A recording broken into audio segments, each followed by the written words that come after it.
makofi ya juu.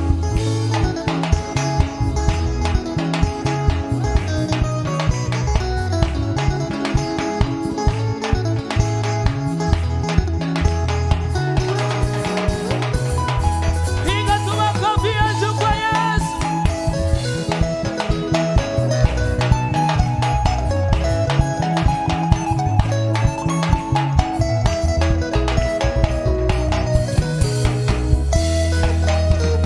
Moyo wangu sifu Bwana, sifu Bwana siku zote.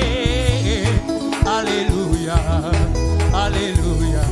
Moyo wangu Sifu Bwana, sifu Bwana, siku zote. siku zote. Haleluya, haleluya. Imba, imba, Imba, imba.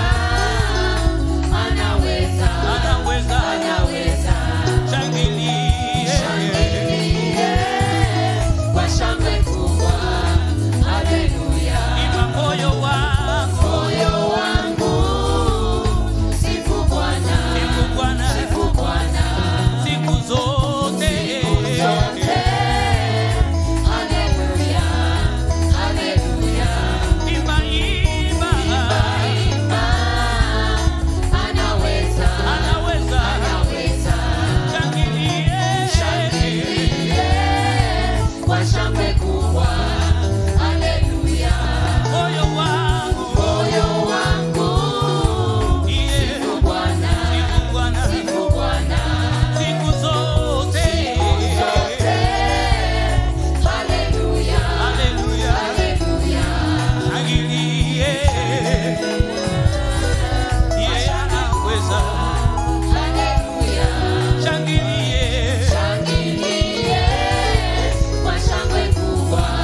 Peperusha juu, peperusha juu, peperusha juu, peperusha juu.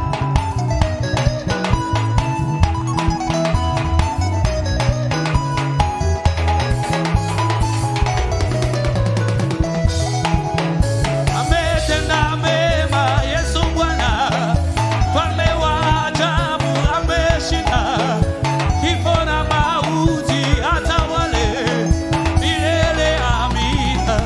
Shangilia, Shangilia, ametenda mema Yesu mfalme Bwana, wa ajabu mfalme wa ajabu ameshinda kifo na mauti, na mauti, atawale milele. milele. Amina.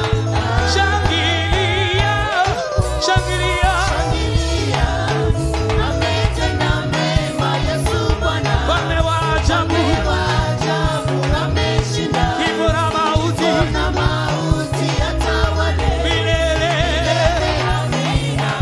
Shangilia, shangilia, Shangilia, ametenda mema Yesu mfalme Bwana, wa ajabu mfalme wa ajabu ameshinda kifo na mauti, na mauti, atawale milele. Amina. Inua, inua, inua, inua, inua, inua, inua, inua, inua, inua, inua, inua. Bariki, bariki, bariki, bariki, bariki, bariki, bariki, bariki. Wapi vigelegele kwa Yesu?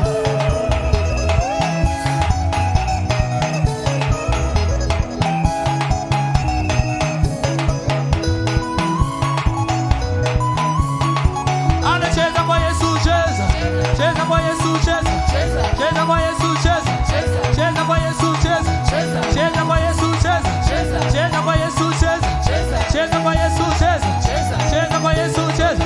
Somebody celebrate.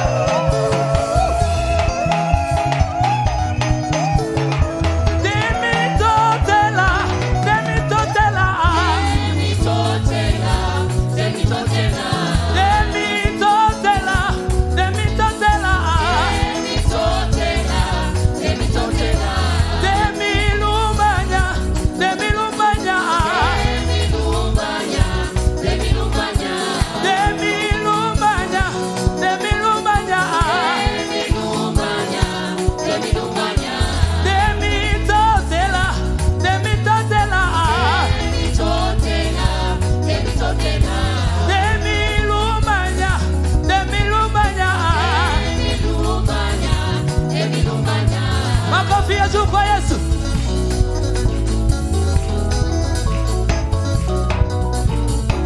Tunamsifu mfalme wa wafalme, Mungu asiyeshindwa, Mungu wa miujiza wa ishara, anastahili sifa zote.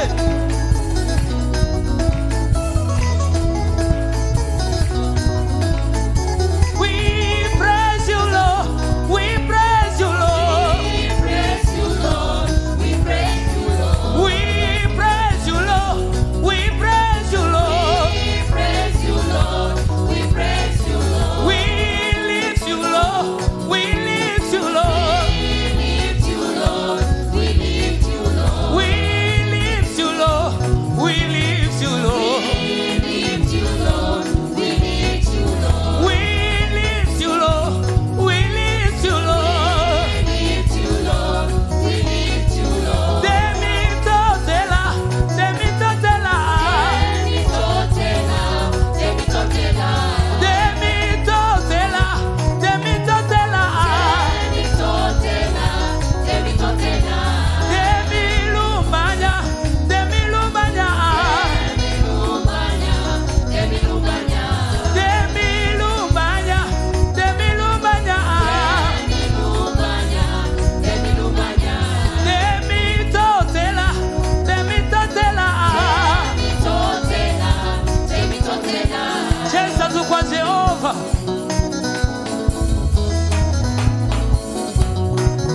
Sijaona ukicheza. Yeah. Hey. Hey. Hey. Hey. Hey. Hey. Hey. Hey.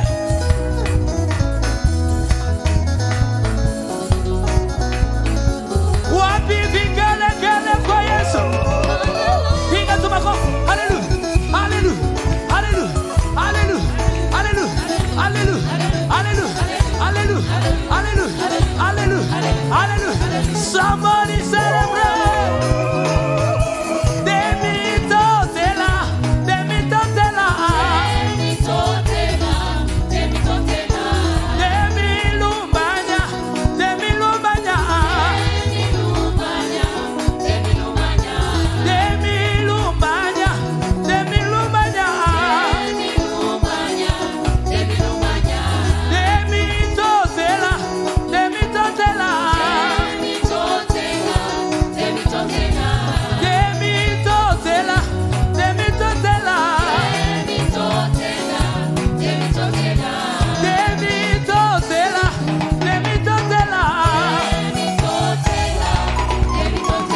bariki, bariki, bariki, bariki, bariki, bariki, bariki, bariki, bariki, inua, inua, inua, inua, inua, inua, inua, inua, wapi vigelegele kwa Yesu.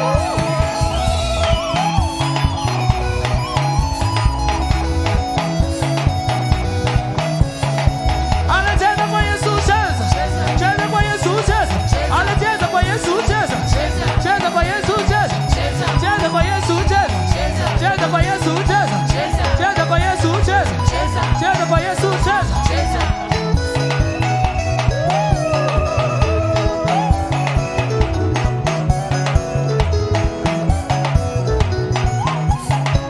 Wapi vigelegele kwa Yesu.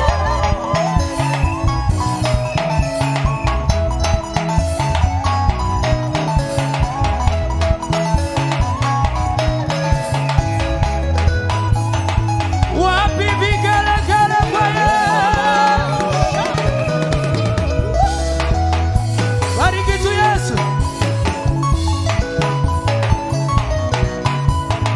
Demidotela, demidotela, demidotela, demidotela, demilumbanya, demilumbanya, demilumbanya, demilumbanya, demidotela, demidotela, demilumbanya, demilumbanya, demidotela, demidotela, demidotela, demidotela.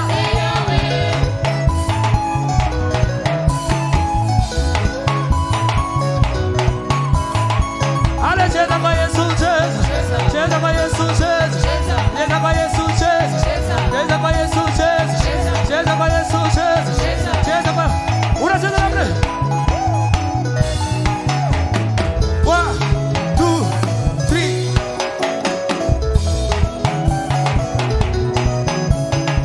Ale cheza, ale cheza, ale cheza, ale cheza, ale cheza, ale cheza, ale cheza. Tunakwenda 1, 2, 3. Unacheza kwa Yesu.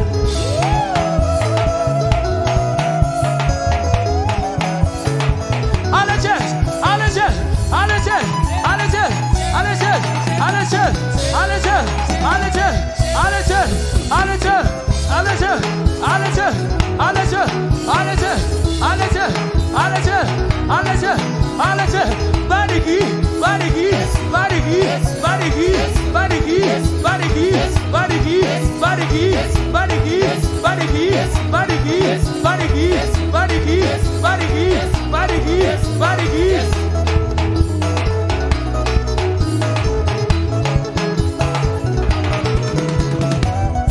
Cheza tu kwa Yesu.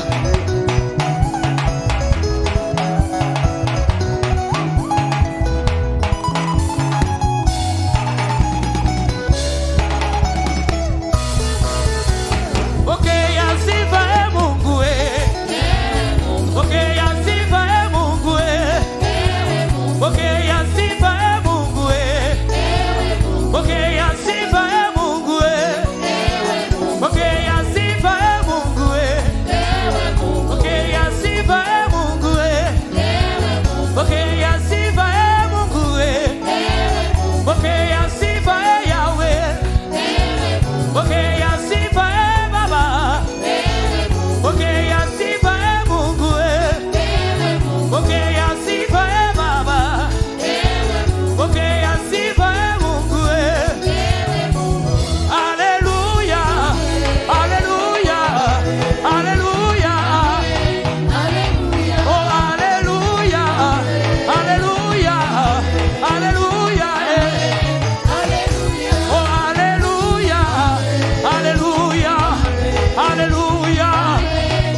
ruka juu, ruka juu, toka chini, ruka juu, ruka juu, ruka juu, ruka juu, ruka juu, ruka juu.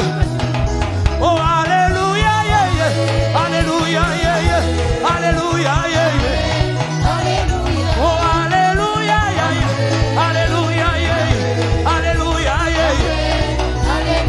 Oh hallelujah, yeah, yeah. Hallelujah, yeah, yeah. Hallelujah, yeah, yeah. Somebody celebrate. Somebody give him glory. Somebody give him praise. Somebody lift his name high. He is highly lifted up. He is highly lifted up. Yahweh we praise. Yahweh we praise. Yahweh we give you all the glory. Yahweh we give you all the glory. Mighty God we praise. Rebo shikarabaya. Rabo shandere rebosa. Rebo shikere rebosa. Rebo shandarabaya. Reko sikarabaya. Rabo shandere rebosa. Rebo shikatarabosa. Rebo sindere rebosa. Mwambie Bwana unastahili sifa zetu. Heshima na mamlaka ni zako. Heshima na utukufu ni zako. Mwenye enzi ni wewe.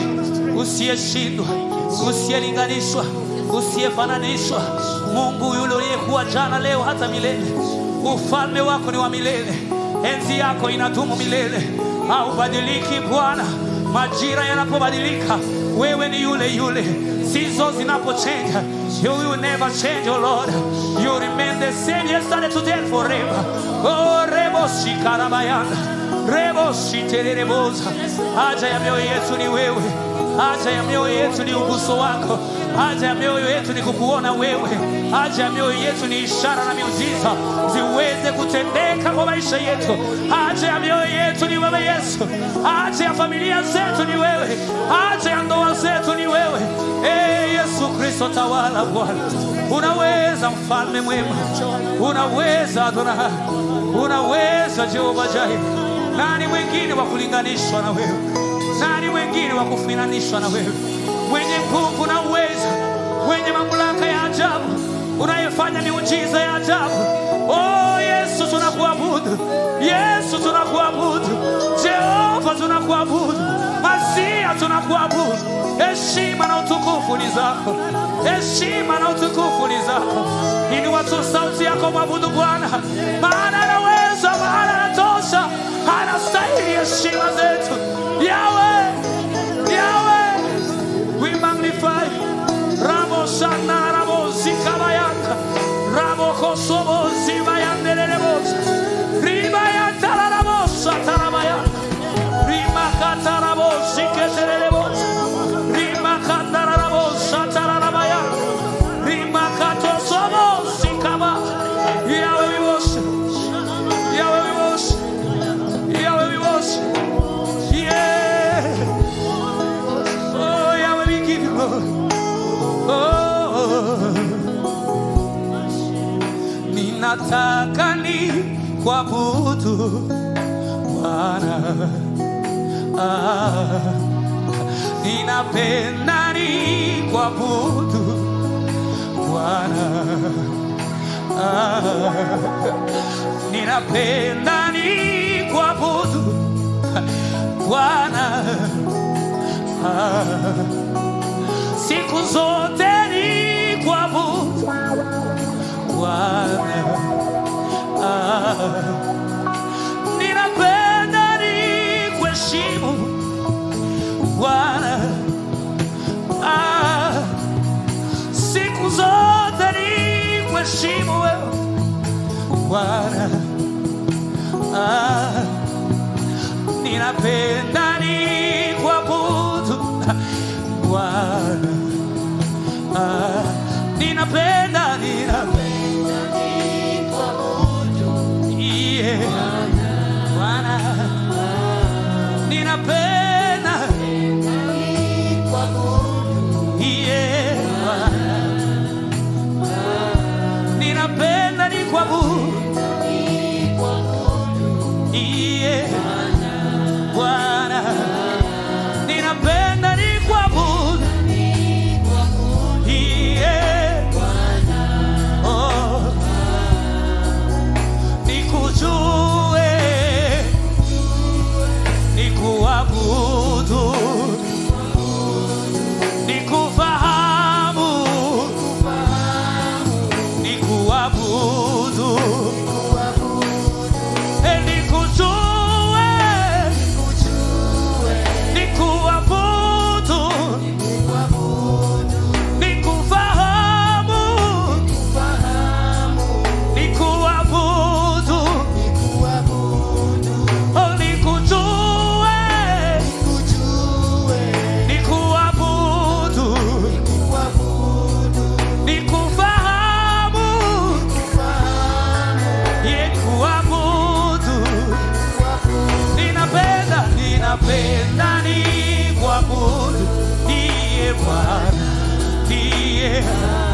ninapenda nikuabudu ndiye Bwana, Bwana. Ninapenda nikuabudu wewe Bwana,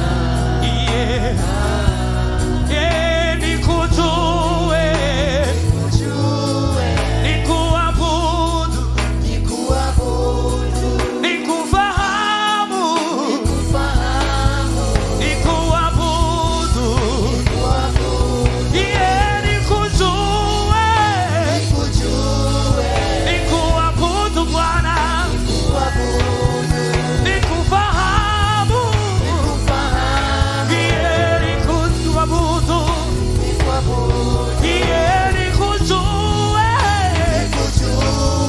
nikuabudu Baba, nikufahamu,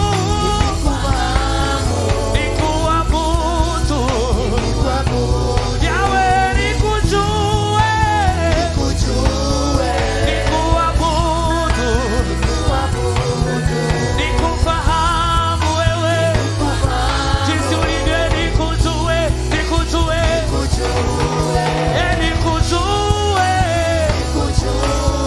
nikuabudu Yahweh, nikufahamu, nikuabudu, nikujue, nikuabudu wewe, nikufahamu, nikuabudu,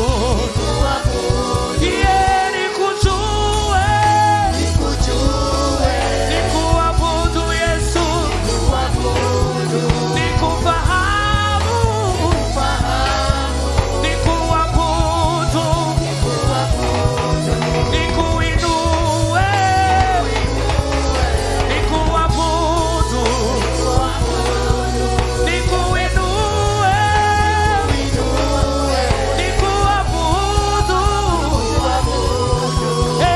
nikujue,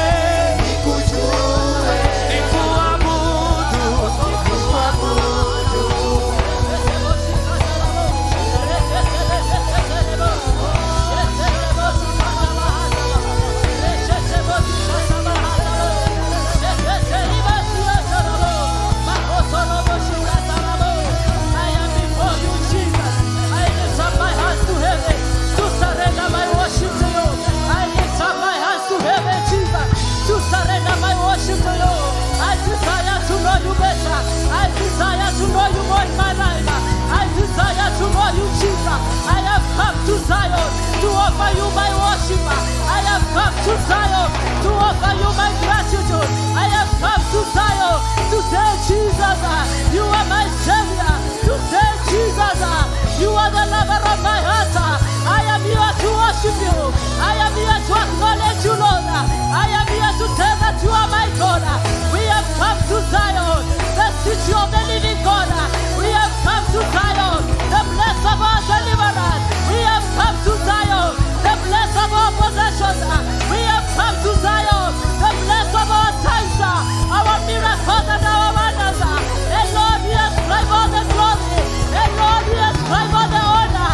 Who is like you, God of Jeshurun? You are exalted in Jesus' assembly church. Praises await you. You are exalted. You are exalted. You are exalted. None like you, Jesus. None like you, Father. You reign and you rule. You reign and you rule. We give you our worship. We give you our worship. Shesebezi kalabo. Shekesebezi asaraba. Rakasaraba shizaba. Rima shikasaraba zikasa. We have come to Jesus. He's the man of Galilee. The man who performs signs and wonders. The man performed the miracles. The name behind the miracles. The name behind the thunder. The name behind the mighty Jesus. Father, we worship you. Sharabo shikasara. Shiarabo shiasaba. Rikasariabo shikasa. Sheribu sharia sarabasika. We are before the mighty one of Israel. We are before the Holy One of Israel. The God who never loses any battle. The God who performs signs, miracles, and wonders. The God who is able. Sharibo Shikasaba. Shiribo Shiasarabazika. We acknowledge your power, Jesus. We acknowledge your mighty deeds in our midst, Lord. And we give you our worship. We give you our worship, Jesus. There is no other like you, Jesus. All the other gods, they are the works of men. You are the only God that is true. You are the only God that is mighty. And we have gathered here to give you our worship. We have gathered here to acknowledge your power. And we celebrate you, our Father. We celebrate you, our God. We celebrate you, Adonai. We celebrate you, covenant-keeping God. We celebrate you, dependable God. That is who you are this morning. That is who you are this morning, Father. We give you our worship and we give you our praise. In Jesus' mighty name we worship. Celebrate our God. The God of signs, the God of miracles, the God of wonders. Father, we acknowledge you and we give you all the praise. We give you all the glory. Beside you there is no other. Beside you there is no other. You are the God of Jeshurun. You are the God of our bishop. You are the God of our reverend. We acknowledge your power. We acknowledge your faithfulness. And we say thank you, Jesus. In Jesus' mighty name we worship. I welcome us all to this service. Even wherever you are tuned in from, Karibuni Sana, from Victor's Assembly Church, we love you, we appreciate you, and thank you for finding time to join us. And for us that are here, tell your neighbor, Karibu Sana, because God of our prophet is here to perform signs, miracles, and wonders. And we are going to pray. And before we pray, I want us to celebrate our prophet, celebrate our Reverend better. We love you, our Reverend, we appreciate you, and we thank God for you in Jesus' mighty name. We are going to pray for this territory. We are going to pray for the city of Nairobi. The Bible says in the book of Psalm 35 verse 2 that take up your shield and your buckler, arise and come to my aid. That was the prayer of David, that Lord, take up your shield and your buckler and arise and come to my aid. And we're going to pray, Father, take hold of your shield and your buckler and stand against all territorial elders and gates in Nairobi in Jesus' name. Father, take up your shield and your buckler and stand against all territorial elders and gates in the city of Nairobi in the mighty name of Jesus. Our God and our Father, take up your shield, take up your buckler, stand against all territorial elders, stand against them this morning as we pray, oh God. Let all the elders at the gates of Nairobi, let them somersault and die by your shield and your buckler, by your shield and your buckler in the mighty name of Jesus, in the mighty name of Jesus. Our God and our Father, take up your shield, take up your buckler against all evil elders standing at the gates of Nairobi, against all territorial power in the city of Nairobi, in the mighty name of Jesus, in the mighty name of Jesus, in the mighty name of Jesus, in accordance to your word. You have shields, oh God, you have bucklers, our Father, and we pray this morning, Lord, take up your shield, take up your buckler against all elders standing at the gates of Nairobi, in the mighty name of Jesus, in the mighty name of Jesus. One by one, Jehovah, begin to destroy them, Lord. One by one we pray, let them go down. One by one, Jehovah, let them go down, we pray, in the mighty name of Jesus, in the mighty name of Jesus, in Jesus' mighty name we pray. Oh God, prepare the instruments of death against the enemies of the gospel in this city, in Jesus' name. The Bible says in Isaiah 14 verse 5 to 6 that the Lord has broken the staff of the wicked and the scepter of the rulers. And we're going to pray against all enemies of the gospel by the instruments of God. Oh God, prepare the instruments of death against the enemies of the gospel in the city of Nairobi, in the mighty name of Jesus. You are a mighty man in battle. You are Jehovah God, who can challenge your power. Oh God, we pray, prepare your instruments of death against all the enemies of the gospel in the city of Nairobi. Any man or woman that is a stumbling block of the gospel of Christ in the city of Nairobi, we release the instruments of death of our God. Oh God, oh God, Prepare your instruments of death. You are the consuming fire. You are the God Almighty that has never lost any battle. Jehovah, we pray. Prepare your instruments of death against the enemies of the gospel. In the city of Nairobi, the gospel of Jesus must be preached. In the city of Nairobi, the gospel of Jesus must prevail. In the city of Nairobi, any wicked man, any enemy of the gospel of Christ, we release the instruments of death against you this morning. In the mighty name of Jesus. In the mighty name of Jesus. Oh God, arise. Oh God, arise. Oh God, arise. Whoever hinders the move of God in the city of Nairobi, Jehovah, arise. Arise against them, we pray. Arise against them, we pray. In the mighty name of Jesus. In the mighty name of Jesus. In the mighty name of Jesus. In Jesus' name we pray. In Jesus' name they are all destroyed. In the book of Psalm 64 verse 7, the Bible says that they encourage each other to do evil and plan how to set their traps in secret. Who will ever notice, they ask. As they plot injustice, saying you have devised perfect plan, surely the human mind and the heart are cunning. But in verse 7, the Bible says, but God will shoot at them with an arrow, and suddenly they will be wounded. But God will shoot them with arrows, and suddenly they will be struck down. And you are going to pray, oh God, ordain your arrows in accordance to your word. In Psalm 64 verse 7, against all our persecutors, against all our pursuers, in the mighty name of Jesus. Oh God, we pray. Ordain your arrows, oh God. Ordain your arrows, our Father. You have said in your word that you are going to shoot them with arrows, and suddenly, Lord, they will be wounded. Oh God, ordain your arrows against our persecutors, against our pursuers, in the mighty name of Jesus. Any persecutor of Victor's Assembly Church, any pursuer of Victor's Assembly Church, we release the arrows of God. We release the arrows of God in accordance to Psalm 64 verse 7. Oh God, ordain your arrows against them in the mighty name of Jesus. Ordain your arrows, Jehovah. Ordain your arrows, oh God. You have said, my Father, that they sit in secret and they plan devices.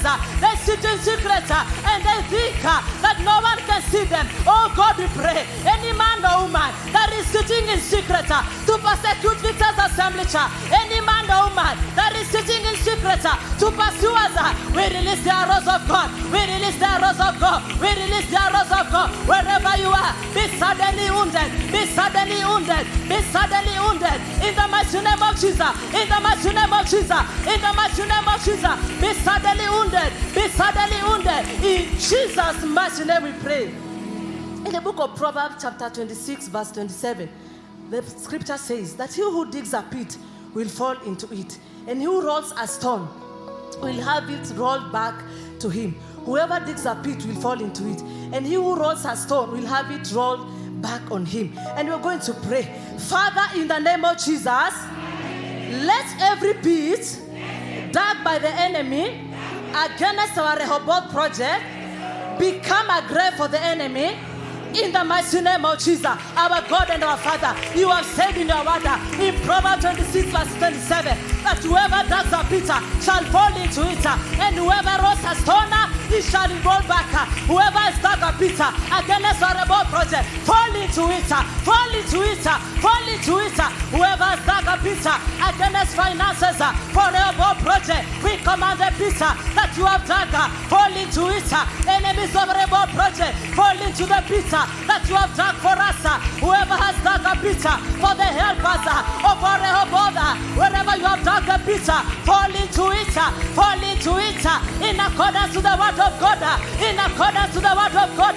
Whoever has dug a pit to hinder our Rehoboth project, whoever has dug a pit to delay and cause limitation and cause stagnation, we declare to you, whatever pit that you have dug against us, fall into it, fall into it. In the name of Jesus, in the name of Jesus, in the name of Jesus, fall into it, fall into it, in the mighty name of Jesus, in the mighty name of Jesus, in Jesus' mighty name we pray.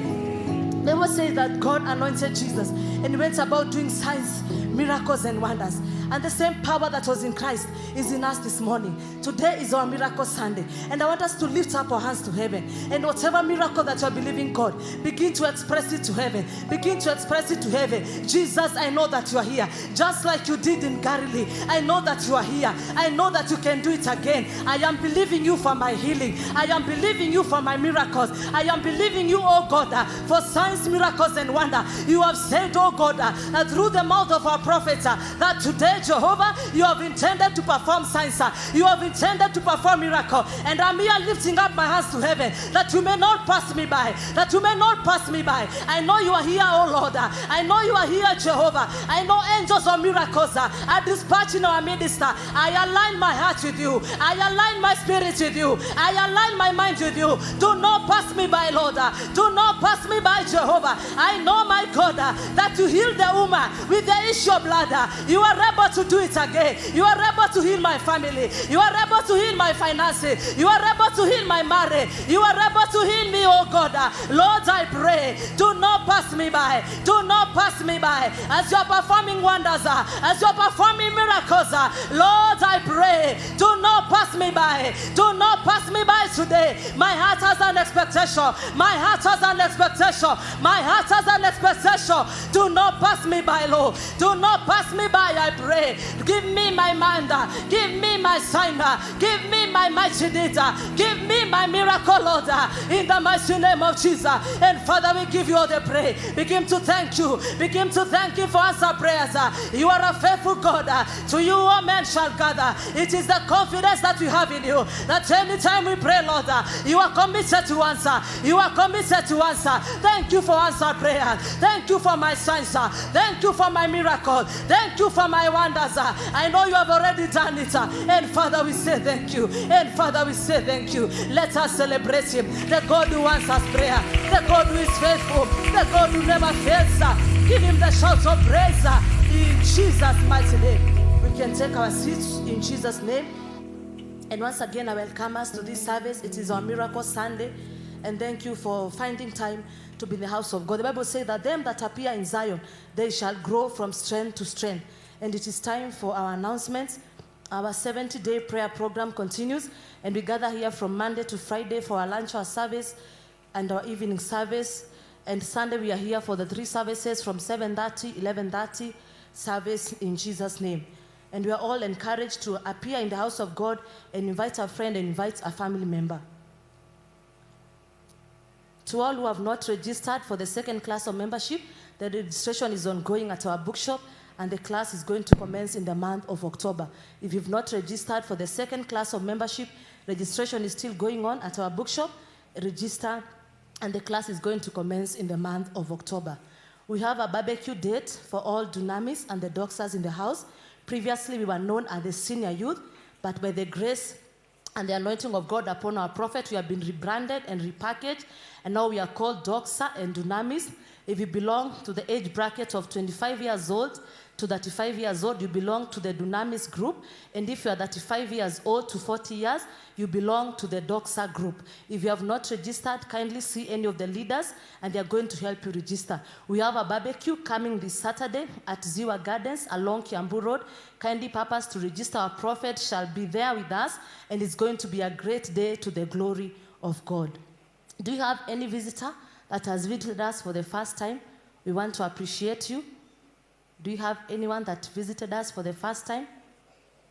Amen. Let us celebrate God. They are going to come for the third service. Now let us rise up as we welcome the praise and worship.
Lord. Celebrate the Lord.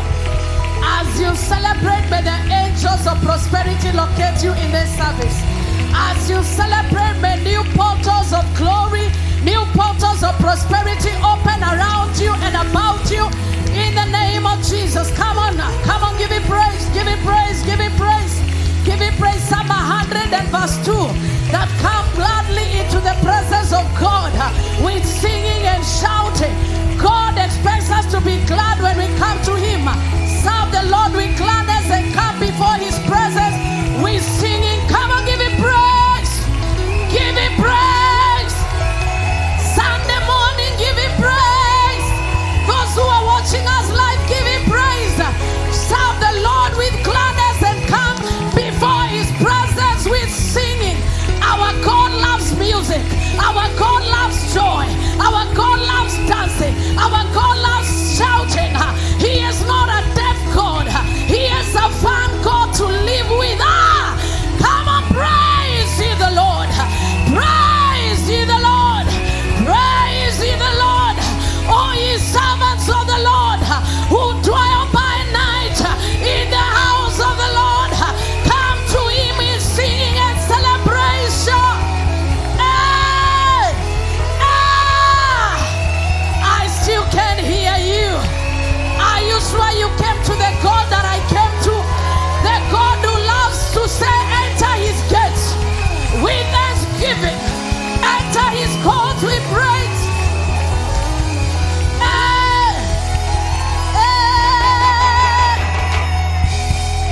Yeshua,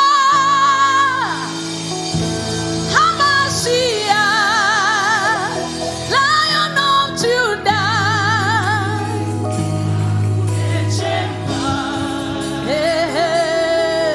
Yeshua, Hamashiach, Lion of Judah. Lion of Judah. Agunesheba. Yeshua, Hamashiach, Lion of Judah. Agunesheba. Yeshua, Hamashiach, Lion of Judah. Somebody say Yeshua, Yeshua, Hamashiach,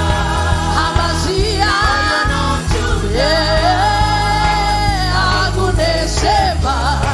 Yeshua, Yeshua, Lion of Judah, anointed one, anointed one.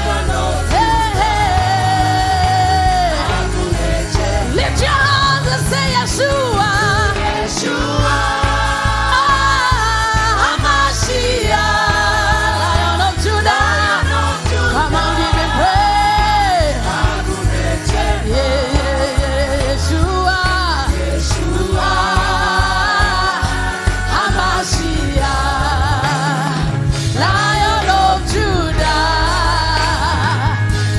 Agunesheba. Somebody give Him praise. Give Him praise, give Him praise, give Him praise. Hey, hey, hey, hey. It's our 49th day. Come on, give Him praise. From day 1 to day 49. Jesus, Jesus, we give you praise.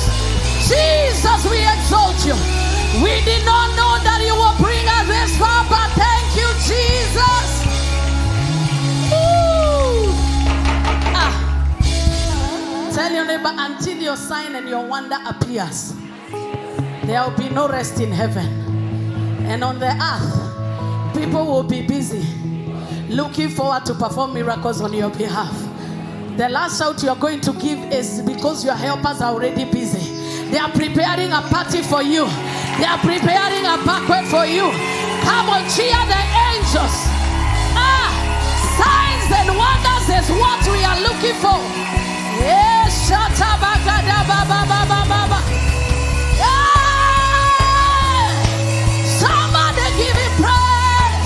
Hey, hey, hey, hey, hey, hey.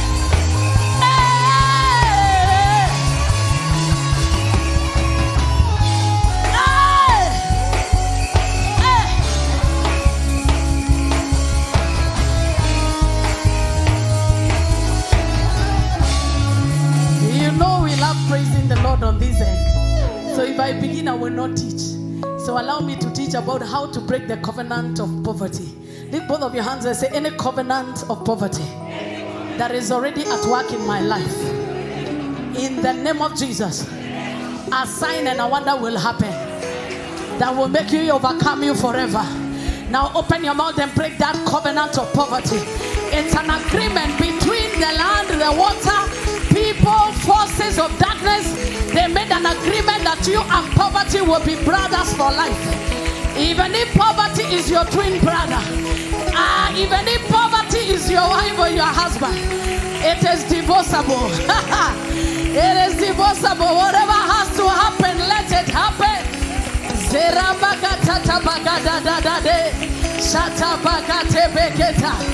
In Jesus' name do we pray. Look for somebody you've not talked to, tell them, even if poverty was your cousin, you can refuse to pick their calls. Tell them, even if poverty was your twin brother or sister, you can live in different locations. Tell them, and peradventure, even if poverty was your spouse, divorce is permitted. By all means, poverty must die out of your life. By all means, poverty must let go our destinies. Turn around and say, poverty, I am not your candidate. You must let me go by fire, by force. Woo! The words that accompany poverty are scarcity, lack, insufficiency, ignorance, that. I will tell you, uchafu na umaskini, they are brothers. So when prosperity begins to come up, you realize even the color of your skin begins to improve. Even your clothes, your white becomes whiter because you can afford the aerial. I declare to the devil of poverty, I must break every covenant with you. If you are in agreement, shout yes. I don't know whether to allow you to sit or to make you stand, but either way, let me just say this and we pray one prayer point and you sit. There are many avenues of acquiring poverty, but one of the critical ones that I have realized is what I call generational poverty or inherited poverty, where you entered into life with nothing in your hand. Like the way the debt is in Kenya right now, we are being told that every child that is being born is owing the government about 70,000. They come already in debt. But in the kingdom of God, there are no arrears. The minute you get born again, you find abundance. So we are only shifting kingdoms. We are not Kenyan citizens. We are by law. But our citizenry is in heaven. Our kingdom is the kingdom of heaven. That's why he said you are in this world, but you are not of this world. Tell your neighbor, we are shifting your economy from today. Wacha kuangalia Central Bank of Kenya. There is wealth that is hidden in darkness. There are treasures under the earth, and heaven shall release them. So don't ask me how, don't ask me when, but what I know, it is now and it is happening.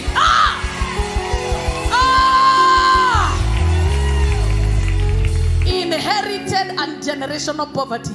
This is the kind that you can almost predict that nobody in your family can ever finish Form 4. You already know. You already know nobody has a decent house. You already know ata kikiumana vibaya sana. And all of you need 100,000. You only need to open a WhatsApp group. You already know in your family nobody has a car. And the only one who has a car is proud and arrogant. It is a covenant with poverty. It must be broken. You are servicing sicknesses every time and money enters your hand. It is not normal. It is called a covenant with poverty. Because a covenant is an agreement with people, with a place or with whatever, an entity that has an agreement or terms and conditions. It means that when there is a covenant, there is what you are expected to do for the covenant to work. In case you don't do it, the covenant is weakened and broken. That is why you need to be taught what you need to do to come out of poverty forever. You are the last one that will talk of poverty in your generation. I can't hear you, amen. You are the Moses they have been waiting for. God can bless one person to become an institution. I highly suspect you are the one. I highly suspect you are the one. You don't need many people, you only need one. Take your seat in the presence of God. Thank you, Jesus. I've talked about generational inherited poverty. There is also a covenant of poverty that is established as a result of the curse of the house of the Lord. I'll not talk about it right now. The unfaithfulness of man. When you're unfaithful, there is the covenant of poverty that is established as a parental curse. As a parental curse, where a parent leaves a curse. That's why the Bible says, honor your father and mother that you may live long in the land that the Lord will give you. So fathers can leave curses or blessings. Defilement of the land. Jeremiah 22:29 says that, O earth, declare that man childless. So the earth, if you defile the earth like the way Cain killed his brother, immediately the earth was defiled because of him. There is also the part of deceptive service in the house of the Lord. Deceptive. I've talked about generational poverty, which is also inherited poverty, the curse of the house of the Lord. That is how you establish covenants of poverty. Deceptive service in the house of the Lord, unfaithfulness of man by breaking covenants, parental curses, defilement of the land, and many other more causes. But for this service, I want you to get about 7 facts about poverty, the covenant of poverty. Number 1, giving does not eliminate poverty. Giving by itself alone does not eliminate poverty. Giving alone does not eliminate poverty. Why do I say so? In Genesis chapter 4, verse 3, Cain gave his offering and Abel gave his offering. But God rejected the offering of Cain because Cain gave emotionally. Cain gave what he could afford, but God is not looking for what you can afford. Hello? God is looking for what he wants you to give him. God is looking for value. There is what he expects of you. So giving alone, you can even look at the case of Ananias and Sapphira. They sold land, all of them, but it was not acceptable. So giving alone is not a guarantee that the covenant of poverty will be broken. There are many people that have established covenants of poverty by giving the wrong thing to God. You give. That's why he said when you're giving, do not give what is blind. Do not give leftovers. Give God. Every gift you give to God must have value in it. Number 2, poverty is not a sign of humility. Poverty is not a sign of humility. Being poor does not mean they say, I come from a humble background. That does not mean they are humble people. You'll be deceived. They are very proud and arrogant poor people. Have you seen them? Very proud and very poor. So humility is not just, poverty is not a sign of humility. You remember the officer at the gate of Samaria? A prophecy is coming that at a time like this tomorrow, everything there will be abundance. And he says, even if God will open the windows of heaven, it cannot happen. He was tired. His job was at risk because a hungry nation that is making even the king declare that he will kill the prophet. He was not secure, but still he was arrogant enough to say there will never be an answer. I pray that you will not be arrogant, because poverty has a way of creating arrogance. Poverty can manage to create arrogance. Mtu niwe unampatia chakula but ni arrogant, anangadhias. Hello? Poverty and humility sometimes they don't go together. And there are 2 ways God can test humility. Either giving you a lot of money or allowing poverty to chew you. We know you in either way. There are people you do not know they are proud until money enters. You see another side of them you've never seen. They even have English you have never heard. Terminologies that is coming from the nose. Number 3, money is also not a sign of prosperity. Money in itself is not prosperity. In Luke chapter 12, Jesus gave an example of a stingy fool, a foolish man that had a lot of harvest. And then he said, I will enlarge my granary. And Jesus was saying that he was asking, I am misquoting that.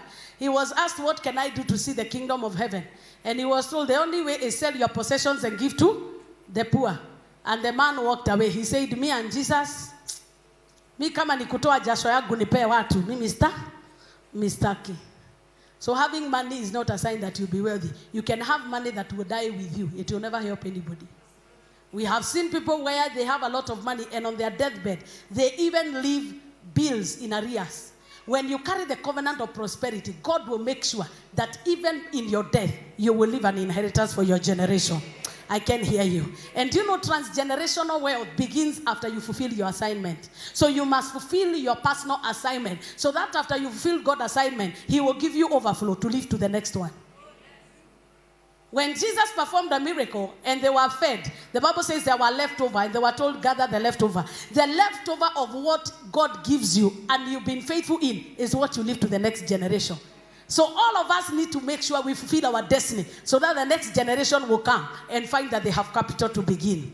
That is my prayer for myself. If it is a prayer you have for yourself, somebody shout amen. Number 4, poverty mocks the glory of creation.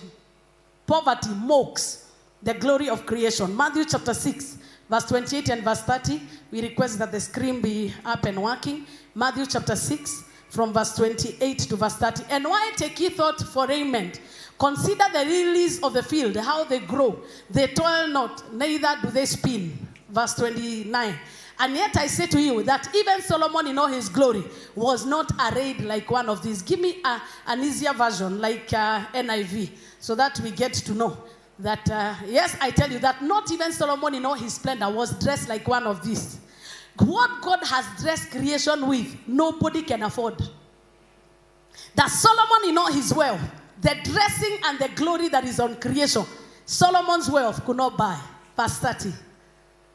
He says, if that is how God clothes the grass of the field, which is here today and tomorrow is thrown into the fire, will He not much more clothe you, O of little faith? So neighbor, may you upgrade your faith from today. Ooh, poverty mocks the glory of creation. Creation is glorious. But you imagine the grass is glorious, and God is telling Solomon in all his wealth, he cannot be able to dress the grass of the field the way God does. Just even look at the gardens in first world countries. Or not you have to see the Bali sana, at a golf course Modaiva. And then when the football pitch in Kibera, are they the same? Are they the same?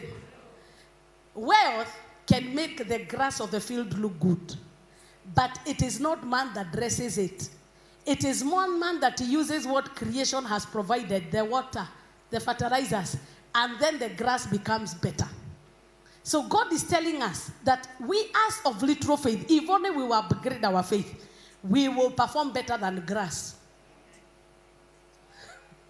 But if you up your faith a little bit, you will do better than rose flowers. You do better than terere, zafai. Well, imagine God breaking it down to that, to basics.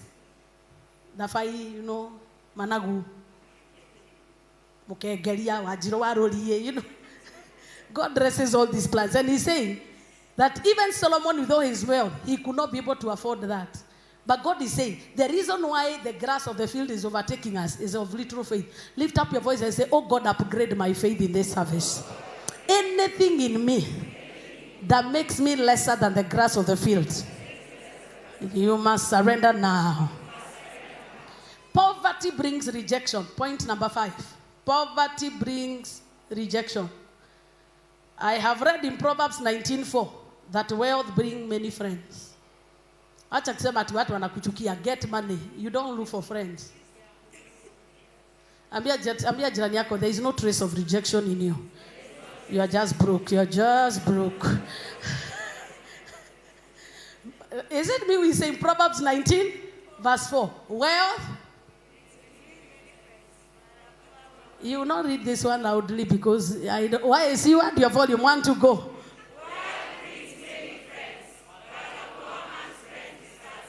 Even those that are supposed to seek for life, they desert. Poverty is not anything to protect. It is something to... You need to increase and build your faith and cast poverty with everything in you. What I say, Matimina, from rejection. See rejection? Reverend, now taka maombi. Spirit of rejection in an. Everybody knows the next time you are calling, you are asking for money. Who wants to be close to you?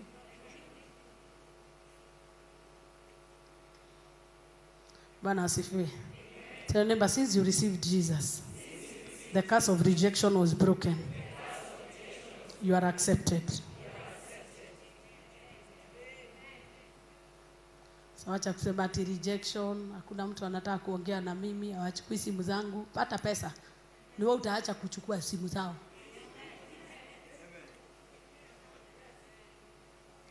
Nunua duka ya hapo front. Hata kama hakupendi. Kukue usiku atanunua kwako tu.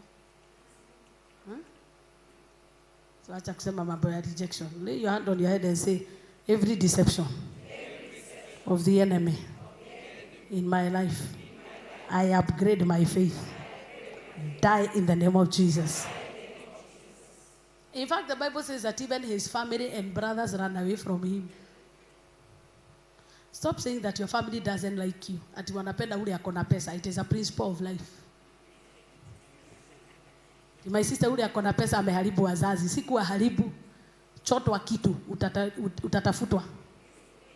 That's why you must be rich by all means. And not only rich, be wealthy and prosperous. Such that it is so protected that even if they want to bewitch you, you are unbewitchable. And that's the beauty of getting wealth from God.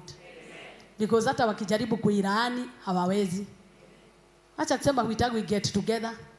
Unajua ukikuwa na pesa wakose kuita get together, utaita yako na uweke Facebook. Si ni kweli? Wakisema watakuja sherehe, wataona ulikuwa na birthday. Sasa anza kupigia gai, nilikuwa na birthday Grand Regency huku tuita, sema it was only on an invite only. Because watakataa kukuita zao za ushago wewe wakuone umepigia juu. That is why you should have money and wealth and houses and cows and lands. Look at the Proverbs 31 woman, the ideal wife that God has in mind for every husband here. That Proverbs 31 woman, she's dangerous. Huyo anaingiaga analetaka vitu na meli. So hizo zako unabeba na wheelbarrow. You are entering the meli level. I can't hear you, amen. Sasa kuna mtu amechanganyikiwa tu juu hataki meli. Wewe kana wheelbarrow. There is another dimension. Upgrade your faith. Because poverty is a mentality. Poverty is not a spirit. It is a mentality. That's why Jesus said the poor will always be with you. Because low thinkers will always be in every place. Kimwambia Mungu anakubariki, atapitia wapi? Sijasoma. Uko kama Gideon, sijasoma. Baba yangu nimetoka Rwadhia. Kwetu hakuna mtu ashaijenga. All those excuses you are making, it's a mentality of poverty. That is why our founding father Jomo Kenyatta, one of the things that he wanted to eradicate in his manifesto, it is poverty, disease, and ignorance. The more knowledge you have of the word of God, the more you hate poverty. Huh? And you commonize it. Let me tell you, you are never meant to be a borrower. Nobody will ever get rich by borrowing. The blessing of the Lord maketh rich and added no sorrow. And there is a phase in life where you borrow. Kama msichana wa shule amemaliza akiborrow ni sawa, lakini wewe 54 and you are still borrowing, kuna mahali ulianguka class. Guy, kuna watu tu nimekwaza tu mara moja, and today I want to stumble you. You either hate me or hate poverty. Because after all, a poor man is deserted. So add me to the list of the people you hate. Do you know poverty is hateful? Ushaienda mahali, ushagoda gari, na hata kama ni ya Uber si yako. Uone vile kuna macho inakuangalianga, macho inakaa kama inaweza meza gari. Have you ever seen poverty is hateful? Because poverty more downgrades human character. So yona ulishaenda harusi. Wana watu venye wanapiga laini na wanachukua chakula. And you see poverty is real. Mtu anaweka mlima hata huoni ile side nyingine. Bwana asifiwe sana. Hii side naona kuna watu ninakwaza. Alafu nasema gai nidirika kule nyama is wrong since I ate meat. That's what God says, even when you go before the presence of a king, whet your appetite. Poverty makes you misbehave. When we were young, you know cakes were rare. Mulikuwa mnaenda harusi muona haribu keki. All of you lose it because of the way you will scramble for that cake. So kulikuwa na mtu permanently employed na kiboko to make sure hakuna, because one cake would be eaten in a whole village in 10 years. I think I only saw one wedding. Poverty is a devil. You will do your wedding here. Huh? Poverty ndio inafanyanga hata ukiolewa unaolewa usiku. Like nothing major happened. Na ukizaliwa vile watu walitembea kwenu, sasa ukiolewa ndio unaolewa na giza. Kigraduate una graduate kama ulipewa hiyo degree. Poverty is a devil. Somebody say, I hate poverty. Poverty brings shame. Proverbs 13 verse 18. Poverty brings shame. A man's riches, verse 18. He who ignores discipline, is it Proverbs 13 verse 18? Yeah. He who ignores discipline comes to poverty and shame. But whoever heeds to correction is... Do you know, without due humility, do you know it is easier to give an instruction to somebody that has something of their own than somebody who does not have? Because as you're busy acquiring what you're acquiring, your mind becomes lighter to receive instruction. Because poverty is self-esteem.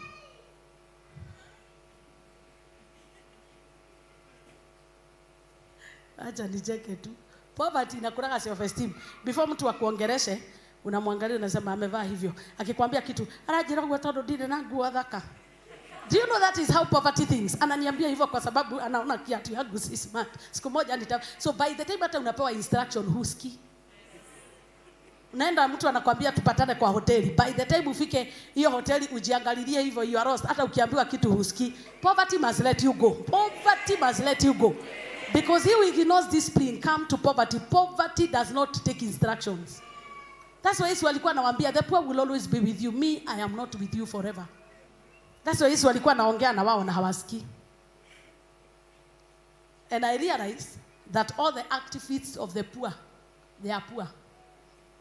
Judas alikuwa na Yesu, the life, the resurrection, the miracle worker, the sign and the wonder. Yesu anakuja na mwagiwa mafuta ya bei. Aliangalia akasema, all this waste, it should have been given to the poor. That is the campaign going on right now. That hiyo pesa mnapeana kwa kanisa, simpe masikini. The poor will always be there. Remove yourself from the list. Imagine Jesus is the life and the resurrection. Ni Mungu alikuwa hapo. Ile pesa yote Judas angetaka, angepata. Si ni kweli? Sasa umekaa na mtu umeona ameinua mkate moja hivi. Mkate ilikuwa 2 fishes and 5 loaves, mikate 5 na samaki 2. Akasema tu, Father, I thank you because you always hear me. Watu 5,000 kama hujahesabu wa mama na watoto wanakula na kunakuwa leftover. Then wewe kazi yako ni kuandamana na kikapu ya sadaka. So unaona huyo ni he who ignores. Poverty has a way of making you not get it. Lay your hand on your forehead and say, I will catch it. Okay. Yani unakaa na Yesu ndiye uzima. Do you know even the garment of Jesus, walipigania kuichukua when he died? He did not die a poor Jesus. Even he was buried in a rich man's tomb. And he did it so that all the poor people here can become rich. If he downgraded himself, it is for you to get it. But what the enemy will do, hata nikihubiri, taza kusema Reverend anasema hivyo, kwa sababu all those excuses you are making for poverty, drop poverty. I tell you neighbor, poverty is not your size. You must drop it in Jesus' name. Tell them, come out of the grass level. Kuna madefender wa poverty hapa kama Judas. Hii ni designer perfume. Wamemwagia Yesu. Ingeuzwa maskini wangesaidika. What business did Judas have with the poor? And he was an apostle under Jesus' ministry. Acha kushughulika vile mdosi anaspend pesa zake. Huyu angekuwa mbali sana, isipokuwa ni vile anaspend pesa zake. Huyu mdosi wangu, in the meantime unakula kwake. Because poverty thinks like that. Siona ati amekula pizza kakuota akaacha. This waste. Wewe hujui shida ya tajiri, anang'ang'ana na vitu zingine. Wewe hujui. Najaribu kuangalia cholesterol levels, calcium levels. Wewe no level. Ni chochote unaweka kwa meza, and you know you are poor when you only eat what is available. And if you make anything outside that order, pray that you have variety in your menu. Si tunaongea hapa, kuna wakati mtu alikuwa anakula mayai na mkate, sukuma na ugali, sukuma na ugali, turungi na chai. But once you get knowledge, poverty cannot stay where there is knowledge. Hello. Bwana asifiwe sana. Poverty brings insults to God and his kingdom. Poverty brings insults to God. That's why they do the proverb, as poor as a church. You think that is a proverb? Si ni matusi. Yani ni kuonyesha kwa kanisa ndio hakuna, hata panya hawezi kula hata makaratasi. Hata cloth. Unajua hata panya anaweza kula carpet.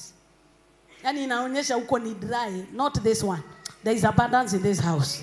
And I want you to know the principle of the kingdom. God hides his prosperity in his house. And the key, the one that is commissioned to release the blessing is the priest that ministers in that altar. That is what Moses was told, that you shall bless the people this way. May the Lord bless you. May the Lord cause his face to shine upon you. May the Lord give you peace. Because God hides his prosperity in his house. That is why every generation has a demand of their generational inheritance. Because God is still blessing. Acts chapter 4 and verse 13. The Bible says that they were astonished when they saw Peter and John, because they knew they were unschooled and ordinary men. But they took note that these men had been with Jesus. One way that people will know you walk with Jesus is when they left you broke and they realize you have started growing. That's the only way they will know. Otherwise, if you are still having a lot of Jesus and still begging like you used to, what is the importance of the death and resurrection of Jesus? If you believe there is a heaven, then there is a kingdom here. Bwana asifiwe.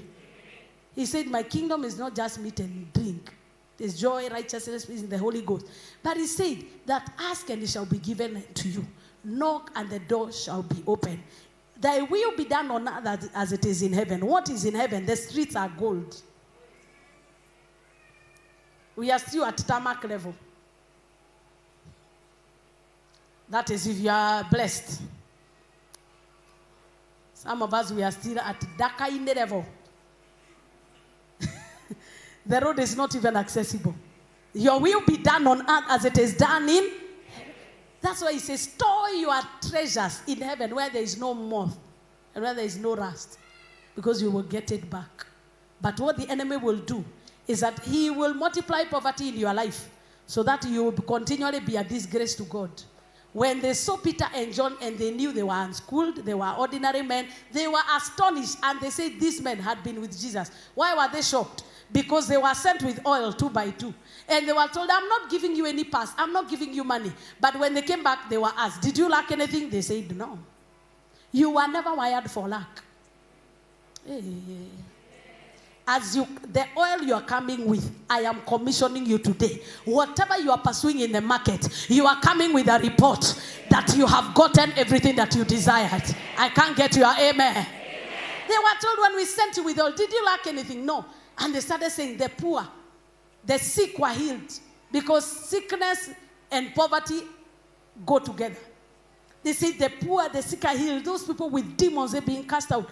And immediately that was done, people had no problem opening their houses. And then they were told, because it is abnormal that anybody can close their house for you. Any house you go to and they refuse to open for you, remove the dust off your feet and withdraw peace. Are you getting me? It means that you in your feet when you carry Jesus, you carry peace. And you can also enter a place and cause restlessness. That people will become restless until they help you. Guys, I pray that as you carry that oil, any office you enter to when you anoint yourself, they will become restless until they help you. I can't hear your amen. Open up your mouth and say, every covenant of poverty that has been sitting on generations before me, I am not your candidate. You must let me go. In whose name? So they saw that these men were unschooled, they were unlearned, but the things they were doing. So stop making excuses because you are a class 8 dropout. That's why you are not making it. They say that Bill Gates, all these most famous people in IT, they never went to college. All those excuses you are making, that is why you are broke. That is why poverty will be with you like an armed robber, like a bandit, like Al-Shabaab. Scarcity sticks in the life of a man. I pray that you will not have scarcity. No matter how you defend poverty, it is not the will of God. Then anybody stop defending poverty. Defend the word of God. Do you know if people get money, gossip will die? Gossip is a way of borrowing. Kuna watu wanakunywaga machai from house to house with gossip. The minute your pocket is loaded, you are thinking, what will I do next? The more you have things in, the bigger the house, the more busy you are. You know that? The more the cars you have, the more appointments you have of service, managing drivers, opening shops, paying rents. So you have no time to gossip. So if you are a gossiper, you are poor. One way of knowing that you and poverty are twins. Gossip. For you to gather all the information you know about people, where did you get time? And I am called as a full-time pastor to pray for people. Mimi ukianza mahadithi ipite 5 minutes, I lose concentration. Because how will I manage 1,000+ members that are physically here and others, thousands and thousands that I minister to online with people that have stories that people tell me that Reverend, story yangu unless tuketi siku yote, siku moja nitakutolea wapi? Poverty has no value for time. Hey, sasa mimi nimeongea vibaya. Si kweli? Ushaiona ushago wakati watu wakishapanda mimea, thank you, wakishapanda mimea wanangoja ikue. Vile ni mahadithi. It is only in ushago unafaindiki kwa Mung'etho. In the evening kila mtu ametokea. Wa baba wako na vijiti ziko hapa. Wa mama wanarushiana maneno kutoka kwa fence. That is why any politician want to sell propaganda, they go to the village first. Because villagers will talk about it. Hey, but Nairobi, people are busy. If you're not busy doing something, traffic will keep you grounded. So if you're in Nairobi and you are a gossiper, you are of a very rare breed. You know, gossip takes a lot of energy. Me, I don't know why people gossip. Ask your neighbor like they are gossipers. Why do you gossip?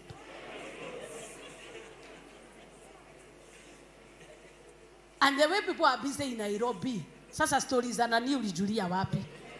Sasa ukimwona hivyo ahuragwa ni mudhuri wetu. When and you live in Kasarani and then they live in Syokimau, how did you know?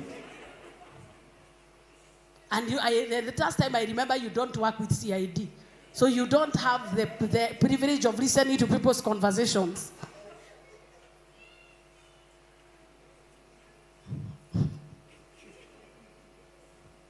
Gossip is a sign of poverty.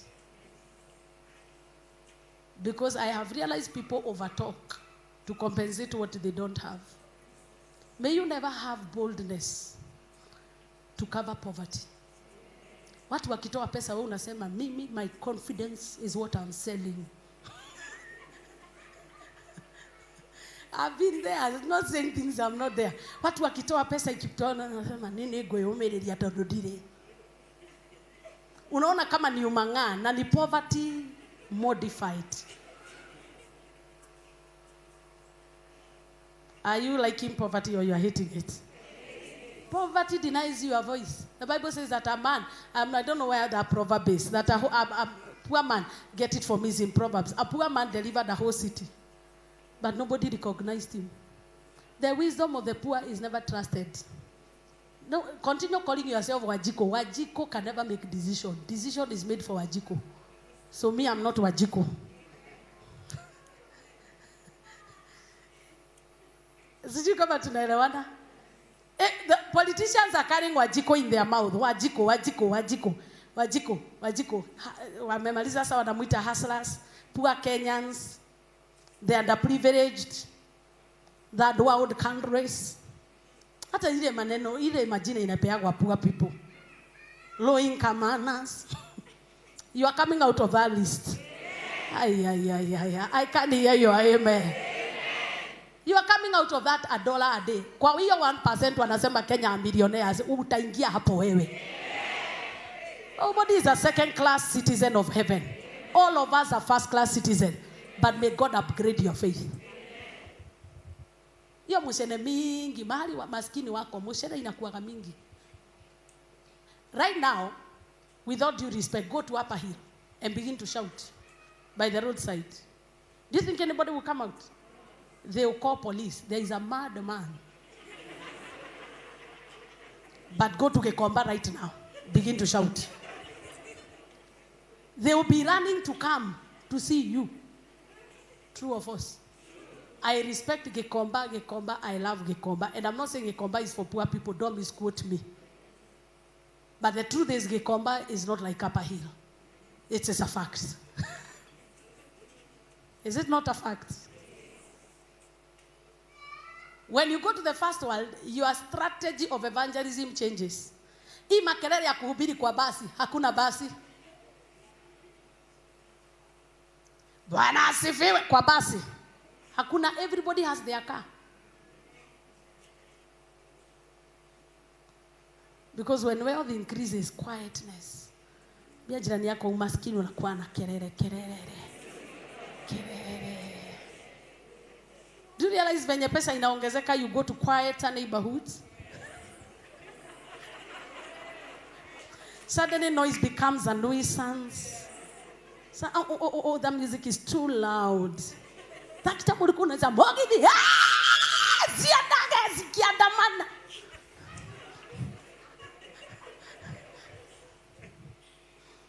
May the Lord restore our fortunes. Lift your hands and tell God, upgrade my faith in this service. I refuse to be a poor man. I refuse to be a poor man. Now begin to break the covenant of poverty. Whether it came from your father, whether it came from whatever, begin to destroy it in the name of Jesus. Mandebo shatabagadadadada. In Jesus' name do we pray. Quickly, because of time. I know I'm past time, but luckily, thank God, poverty is defeated. The TV is ours. Can extend time. You didn't say amen properly.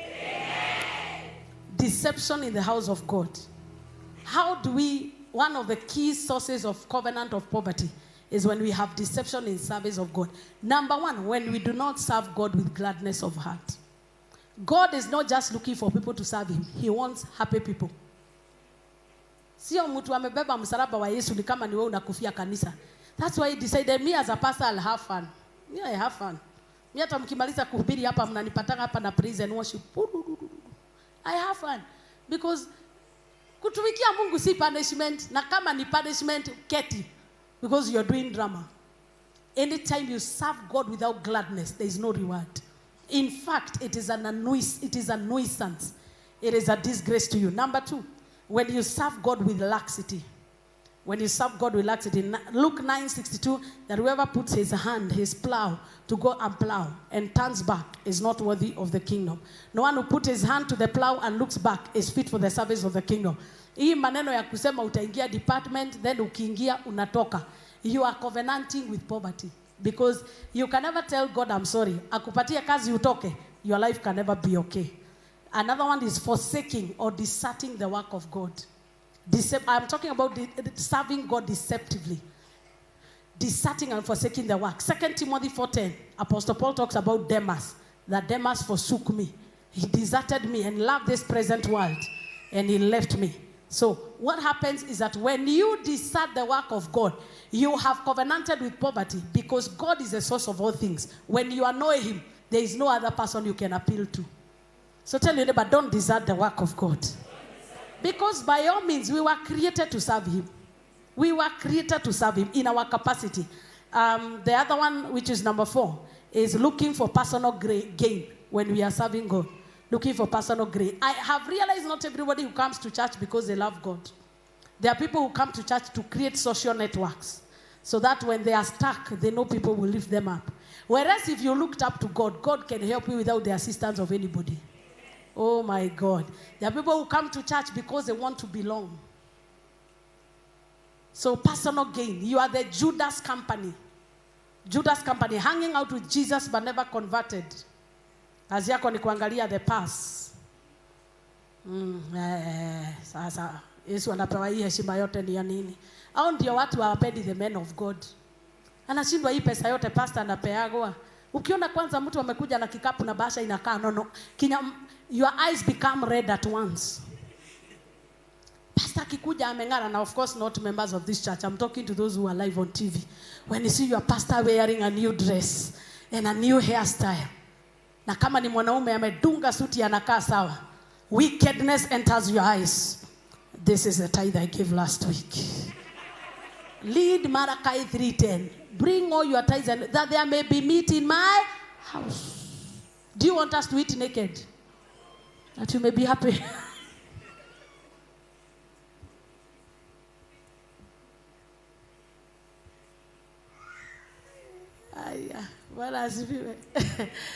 Hey, for personal gain. Hao ni wale watu wanatumikia Mungu lakini yako na agenda zake. Wewe tumikia Mungu, wote tunatumikia Mungu lakini mambo ya dunia hapa ni hapa. Kuna wazee wa kanisa, I know I have been part of those systems, that the reason why they are elders in the church is because of the allowances that are given when they go for meetings. I know I am a first-hand witness that the only reason why they serve is because of the retreats that happen and they go to 5-star hotels. I know the reason why they're in the bold meeting is because of the privileges for personal gain. Why didn't Judas leave? Because Judas angeenda, si hakuwa na value Yesu. Because if you feel bad that somebody has poured oil on Jesus and the oil is more expensive than the poor are more valuable than the Jesus you are serving under, si kuna shida. And no wonder the value he had for Jesus was 3 pence. 30 pence. Hizo ndio alimuuza. Kukua kwa kanisa si kusema una value mchungaji. Kuna watu hata mimi 50 bob I am not worth. Akiambiwa peane maskini 100, afadhali apeane maskini 100, mimi ni baki vile. Lakini Mungu hataruhusu. Covenant of poverty broken. That's why I'll never be poor. God will never make me beg for bread. That's why the Levites have an inheritance in the house of God. Kuna watu wanapenda kuona mchungaji akija hapa ako na njaa. Anakaa hivi. Ndio nikuitage usiku hatuna kitu ya kukula. May that day never do. And everybody who serves with me, may never dagatosha, even your generation, may they never beg for bread. That is why when we preach with authority, because it is not for personal gain, whether you give or you don't. Bwana asifiwe sana. Na inaweza onekana kama ni kiburi, lakini si hivyo ndio Yesu alikuwa anaongea. You know, when you know you are preaching for the right reasons, there is no taboo topic. Because hata utoe ukae kutoa, I shall build my church and the gates of hell, unless you are a gate of hell. Even if you are a gate of hell, you cannot prevail. Even if you are Satan himself, you cannot prevail. So, there are many people that are serving God for personal gain. Kuna mtu anajua the only way to get fame. The only way to get fame, niingie kwa hiyo kanisa na nihakikisha ninaonekana. Kwanza ukiona kamera unaketi strategic hata mahali, and I'm not against the people who are seated here, praise the name of the Lord. But it's not everybody who is in front of a camera for the right reasons. Si mimi niko showbiz najua. Kuna wale tukienda na tunaenda performance na ni ya kila mtu, ata push and shove people to make sure ni atakaa pale mbele, the face. Na ndio sio akuwe face because their personal gain is fame. I heard some of these politicians that for you to be seen sharing a podium with them, they are brokers who make you pay. Ndio uonekane mlikuwa mmeketi pamoja na our president. Kuna mtu atalipwa. Ndio uonekane, mkionekana mkisalimiana, hiyo ni bonga points. That is politics for you. Kwa kanisa haikuagi hivyo. Kuonekana na Yesu si kusema amekuaffect. Hata inawezekana uonekane na yeye na ndio siku yako ya mwisho uende ukacommit suicide. Kama Judas. Personal gain. How many people are using the gospel for fame? Si wako wengi. Even for personal gain. Nakuja and you know, it's not hard to be creative when you're a public speaker. Leo nasema, Roho Mtakatifu anasema yeyote kama hauna 10,000, the covenant of poverty will not be broken. So kama unataka tuondoe hiyo laana zote, kuja unisalimie tu na 10,000. Si already imefanya mahesabu 100, hapo niko sawa. Sunday nikuja na formula nyingine, kama kuna mtu unaona anakuroga 500. See, I'll make my money. Hapo nasema niko na mafuta specially nimetoa Israeli. Na hii ni kama ile ilitengenezwa jangwani. Hii chupa nikikupatia umasikini na wewe milele hamutaonana. Bwana asifiwe sana. And because you want to come out of poverty, mutakuja na siuzi pesa na wala hiyo ni sadaka na dhabihu kwa Mungu. Usiangalie size ya mafuta 1,000 kila moja. Maliza natoka na handkerchief. Hizi zimecholwa ni wakati wangu wa kung'aa kama nyota. Bwana asifiwe. Na ngambi wangetaka kung'ara. Nasema amen. By the time I'm done the service, mimi nimefanya mahesabu niko na salary ya 1 million. And let me tell you, people like such drama. Because the Bible says in the last days, people will be dull of hearing. They do not want the true gospel. Na utapata mtu wako hapa. Na unaendaga huko na unakuja huku. Wacha kuchanganya. Ukitaka kukaka. Ukitaka kwenda, enda. Lakini you cannot be a dragon and prosper. Having many heads. Uko na pastor anakuombeaga ndoa. Kuna mwingine anaombeaga biashara. Kuna mwingine anaombeaga kununuha. Kuna mwingine ni wandoto. Hata unajua specialists. God is not complicated. He has hidden all the wealth we need in Christ Jesus. Dan praise Bwana asifiwe. He has hidden all the wealth you need in Christ Jesus. If you are playing that keyboard, I will be very encouraged. He has hidden all the wealth in Christ Jesus. Tell your neighbor, you don't need anything else. When you have Jesus, the covenant of prosperity will work for you. For personal gain. Hey, sini wengi. Nyinyi hata ndio mnawajua, mimi siwajui siendagi. Mimi nakaa hapa, nyinyi ndio mnajua. Nyinyi ndio mnajua. For personal gain. Ndio nionekane ni important na leta mtu ambaye ana trend. Namleta kwa madhabahu. Napigwa picha social. And social media will take many people to hell. Wacha kupost kwa Range Rover ya wenyewe. So this is what I'm riding. Who are you lying to now? Am I speaking the truth? Naenda kwa hoteli mahali unasema ati this is where I dwell. This is my humble abode. Comments, what should I change? And God and Satan know you are lying. Because you are looking for followers. Hey, hapo nimetupa like 55 of you. Tumepoteanwa tu, nimesikia to the spirits. They tell you fake it until you make it. In this kingdom there is no faking. You either have it or you don't have it. I pray that the covenant of prosperity will work for you. How does it work? Deuteronomy 8:18. I am the Lord your God that giveth thee power. When God wants you to prosper, he gives you number 1, power. Number 2, he gives you the blessing of the Lord. Proverbs chapter 3, I should be verse 8. The blessing of the Lord maketh rich and addeth no sorrow.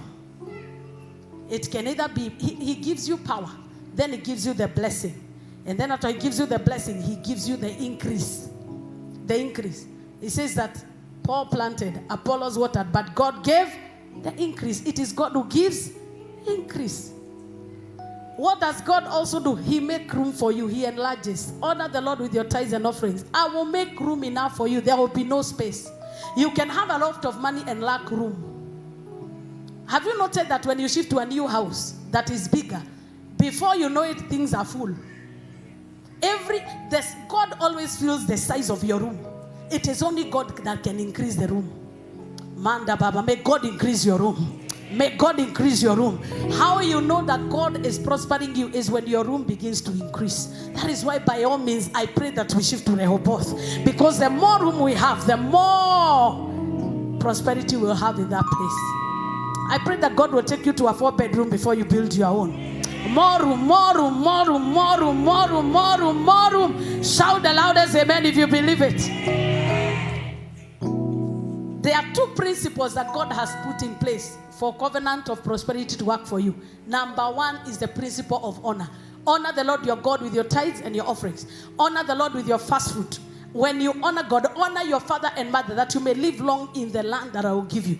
Honor and prosperity go together. You can never get prosperity if you're a son of dishonor.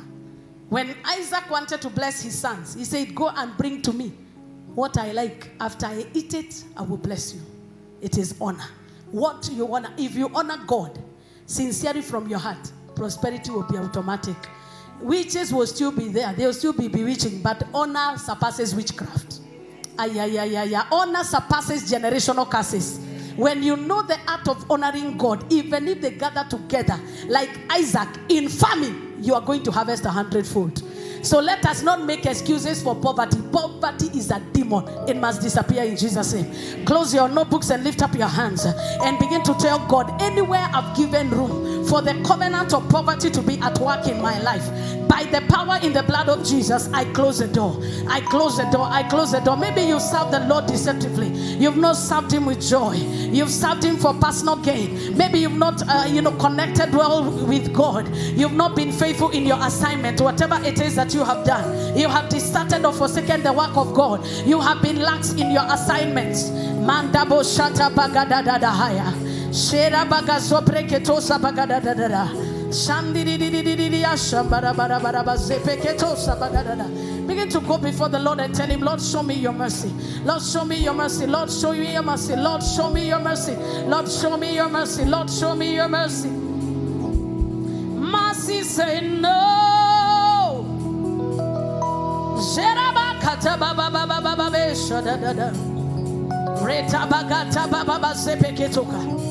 The principle of honor and the principle of giving. Give and it shall come back to you. A good measure, pressed down, shaken together, shall men give to your bosom. Mante Baba, Elijah told the widow with oil and little, forgive me and beg for me a cake and I will bless you. Mande Bozakada Baba, the mystery, the principle of honor and the principle of giving will establish a covenant of prosperity. Any giving that is not based on honor will not bring a covenant of prosperity. Magadebo Shatabagadadahaya. Now lift up both of your hands and say, every covenant of poverty that I have acquired because of serving the Lord deceptively, in the name of Jesus, I break the covenant. I break the covenant. I break the covenant. I break the covenant. As you rise up with your oil. As you rise up with your oil. And if you carry garments that you want to be prayed for, you will carry them as well. Mandebo shatabagato sepeketosa. Mandebo zapa. Pray in the Holy Ghost as you do it. For those of us that are watching us online, the number to give is 0722 712 918. 0722 712 918. Or pay bill number 878 256. 878 256, and you write whether it's a tithe and offering, whatever you want to do. But in case you have your garments, you have your oil, you will lift them up in the name of Jesus. The oil is not the one that carries power. The vessel is the one that carries power. If you are a gossiper, you are a robber, you have robbed God in tithes and offering. You have not served God honorably. Even if the oil is put in your hand, it will not work. So the first thing you need to do is repent and tell God, if I have been dishonorable in my service to you, if I have not walked right. Some of us are even living in sin and yet proclaiming that we are born again. We have brought disgrace to the house of God. Because of you, people hate church. Because of you, people say, Akama wokovu ni anani. Apana, the Bible says that whoever will block many to righteousness, they will be put a yoke on their neck. One of the yokes that God places on people who advertise him wrongly is a yoke of poverty. I pray that poverty will not be your yoke. People will not look at you and see how God punishes people. You will not be Ananiah and Sapphira of our generation. You will not be Akana, Dadan, and Abihu. You're not going to be the Saul of our generation, where people will look at you and say a proverb. This is how God used with Judas. Ask God to forgive you. Let the oil be effective in my hand. The problem is not the oil. The problem is not the altar. The problem is the vessel that will use it. I know you've anointed your businesses before. I know you've anointed your houses before. But just tell God, let this time, let it be different. Let it be different. They were sent to buy to with only oil. And they were asked, did you lack anything? Magadabo Shata. Having money is not a sign of prosperity. No, the covenant of prosperity comes from the Lord. As you honor him, as you revere him, as you serve him with gladness of heart, without grudges, without any pollution. Lord, I pray, let this oil work for me. Pray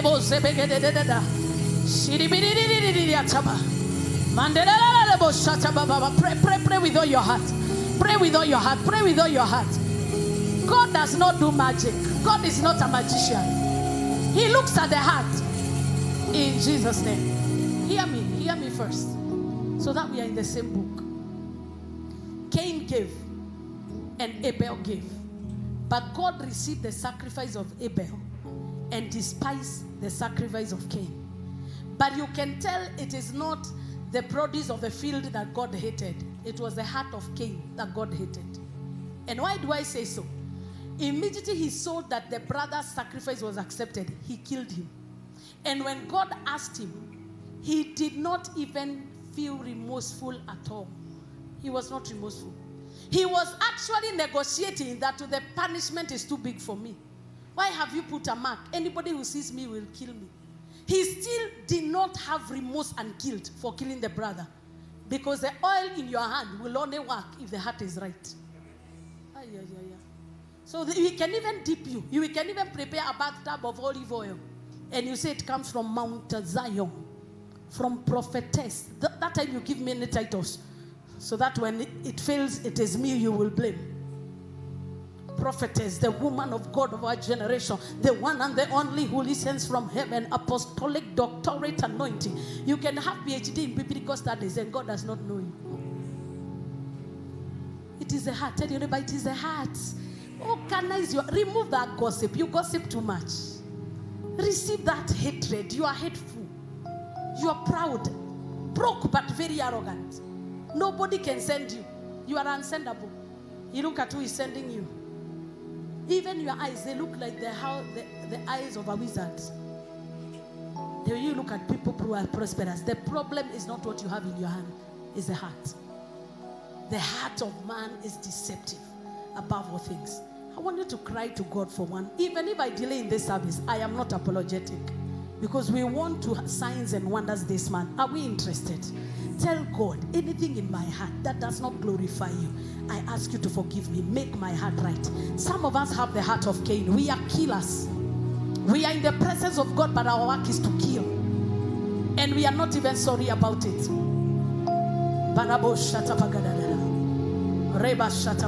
Father, I pray for those watching online on TV. I bless their fabrics and I bless the oil. And as they anoint themselves, the covenant of poverty shall be broken. In Jesus' name, lift up the oil. Father, in the name of Jesus, I bless the oil in the hands of your people. You commissioned them 2 by 2, and you told them, when you go, heal the sick, raise the dead, do miracles, signs and wonders. And when they came back, each one of them had a testimony. I declare that is the oil of their testimony. Signs, wonders, and miracles will happen in the marketplace. Wherever there is environmental witchcraft, as they anoint the ground shall open up in Jesus' name. Wherever there is an evil covenant in the land, oh earth, open up and declare, whoever manufactured and created that altar, let them be swallowed in the name of Jesus. I call that the oil of prosperity. Wherever you go and there is sickness, I declare it shall be healed. Your money shall not be spent on that which does not profit. In the name of Jesus Christ, if there be any generational embargo that is upon that land, that's why that land is not producing harvest. As you anoint that land, there shall be bounty of bountiful of harvest. That power that has restricted you, you have never moved from that place for the last 10 years. I declare in the name of Jesus, if you are not moving physically, you will move up financially in Jesus' name. I remove every embargo because the anointing is a yoke breaker. I declare that anointing in your hands shall break every yoke. And in case the yoke is already internally in you, as you anoint your head with oil, let the yoke be destroyed by the reason of the anointing. So open the oil and anoint your head and say, every internal yoke, every physical yoke upon my body, when I appear, I refuse to be rejected. When I appear, I refuse to be downplayed. When I appear, I refuse to be ignored. By this oil, I shoot my star higher. By this oil, let me become a sign and a wonder. Let me become a sign and a wonder. God told us that we are becoming signs and wonders. Lord, as I appear in the name of Jesus, let me be a sign and a wonder. Pray for yourself. Nobody can pray for you better than you.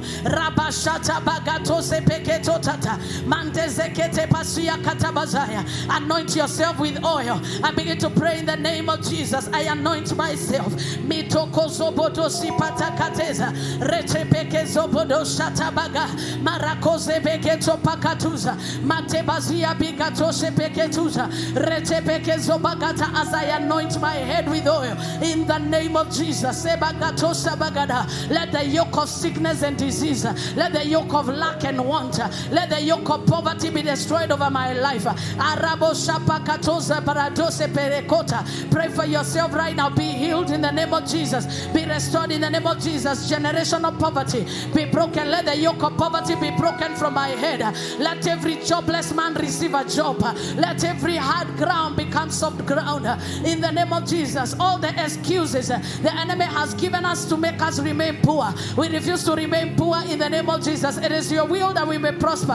1 John 3:2. I wish above all things that you may prosper, even as you are so prosper. It is your wish, but we have to make a choice. We make a choice. We make a choice to be prosperous. We break the covenant we made with poverty, with our lips, with our hands, with our sin and our waywardness. Lord, we ask you that you may forgive us. Have your way in Jesus' name. Thank you, Heavenly Father.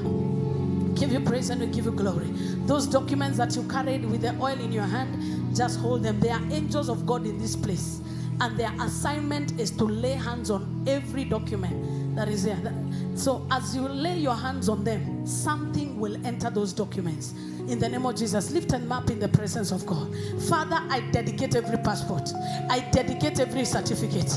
I dedicate anything that they are holding that is called paper, those bank cards, whatever they are holding in their hands, and the desire that your presence is going to affect them positively. I pray that right now in the name of Jesus Christ, that as they carry those documents back to their workplace, back to the marketplace, it shall carry effectiveness, it shall carry prosperity, it shall carry a scent of favor and grace. And right now I remove every limitation. Any one of those documents that was placed in an evil altar and they put an embargo, they put a caveat, they placed a limitation upon them, I remove the limitation. And because the anointing breaks every yoke, let the yoke be destroyed by the reason of the anointing on that handbag, on that wallet, on that phone. I declare in the name of Jesus, let every limitation be broken upon those hands. Let the limitation be broken. And now in the name of God the Father, and the Son and the Holy Spirit, I declare every document that is brought here, poverty shall not locate you, lack shall not pursue you, scarcity shall not overwhelm you. In the name of Jesus Christ, it shall not be a candidate of rejection, it shall not be delayed, it shall not be hijacked. I command acceleration, I command speed, I command wealth, I command enlargement, I command increase, I command increase, I command increase, I command increase, I command increase, I command increase.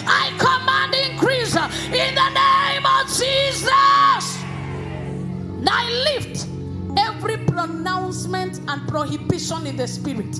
Whatever was placed upon your document by any force or by any power, declare it is already removed. It is already removed. Every handwriting or ordinance that is contrary to you, that hinders you from traveling, that hinders you from working in particular places, that hinders you from acquiring a particular amount of money, that when you get near 1 million, something must come to reduce you back to size. I break a limitation. I remove the embargo in the name of Jesus. Somebody shout the name of Jesus 7 times. 1, 2, 3, 4, 5, 6, 7. As you celebrate the name of Jesus, let it be lifted above every name. Let it be lifted above every limitation. Let the name of Jesus be lifted above all your cares.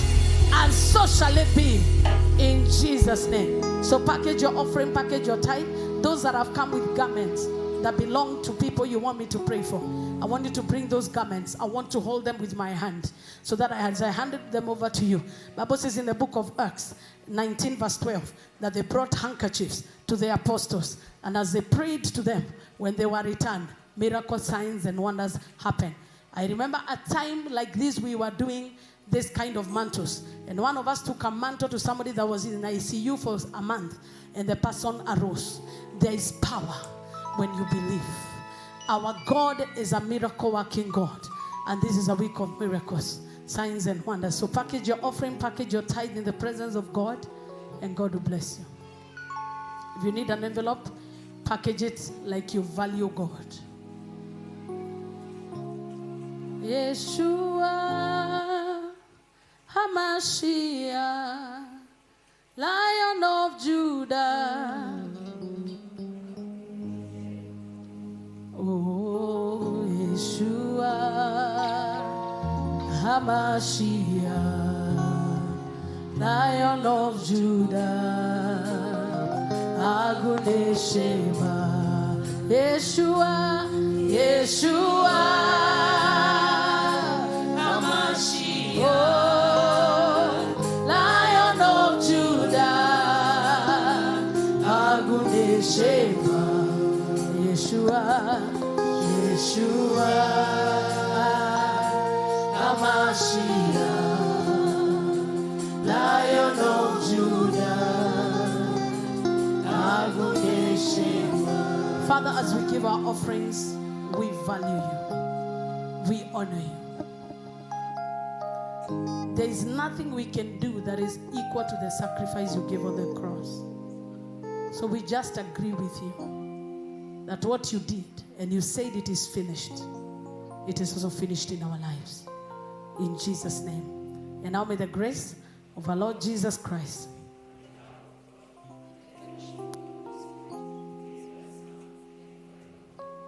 and surely